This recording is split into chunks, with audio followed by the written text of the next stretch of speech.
ինչպես պիտի մենք աղոթենք այս օրերի ընթացքում։ Արդյոք մենք կոչված ենք այս 48 օրերում սուրբ կյանք ապրելու կամ աղոթելու համար։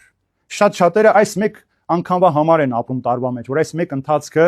չխմենք, չծխենք, չհայոյենք, ոմանք Աստծուն լավություն անում, իրենց կանանց չեն դավաճանում, շնության մեղք չեն գործում, ցախ չեն թեքվում, այս այն ընտրում։ Մյուս մասը ընտրում է, որ կաշառ չպիտի վերցնես 48 օրերի ընթացքում։ Մի մասը որոշում է, որ չպիտի խափի, սուտ չպիտի խոսի, չպիտի բամբասի, բայց այս ամենը ամբողջ կյանքի համար է, ոչ թե 48 օրերի համար։ Եվ որպեսզի դու կարողանաս ամբողջ կյանքդ այդպեսին ապրել, դու միշտ պիտի աղոթես, ոչ թե 48 օրեր։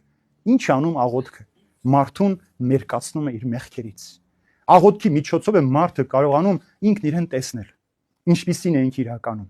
որովհետև ինչքան որ դու Աստծո հետ խոսում ես, ինչքան որ Աստծո հետ մտերմանում ես, քո դատարկությունն ու մերկությունն ես տեսնում։ Ինչքան որ դու Աստծո հետ մտերմանում ես, քո ոչնչությունն ես հասկանում այս աշխարհի մեջ, որ դու ով է լինես այս աշխարհի մեջ, մեկ է մահվան առջև պիտի ծնկիչնես։ Մինչև այսօր մահը աշխարհի բոլոր հզոր թագավորներին, հարուստներին, գիտնականներին, իշխաններին, պարզ ռամիկ մարդուն բոլորին հավաքել տարել է։ Ոչ ոք չի մնացել այս աշխարհի մեջ։ Ուրեմն աղոթքով ես, որ դու նաև հասկանում ես քո կյանքի խորհուրդը, որ դու ժամանակավոր ես այս աշխարհի մեջ, եւ այդ ժամանակավորի մեջ պիտի կարողանաս Աստծո հետ խոսել սովորել։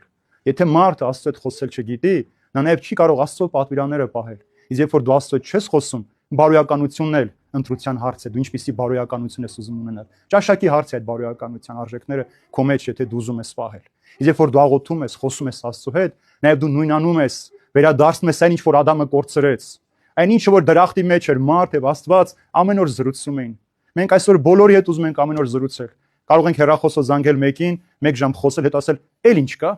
Ու նորից 1 ժամ շարունակենք խոսել այնքան, մինչև հեռախոսն ինքն իրեն անջատվի։ Բայց ընդհանրապես ոչ մի բան չխոսեցինք այդ ընթացքում։ Սրա նրա կյանքը միայն քննադատեցինք, բայմացար էս ինչը բաժանվեց, բայմացար սրանց տանը ինչ որ մեքենա գնեցին, տները նորոգություն արեցին։ Սա է մեր խոսակցության նյութը։ Բայց սա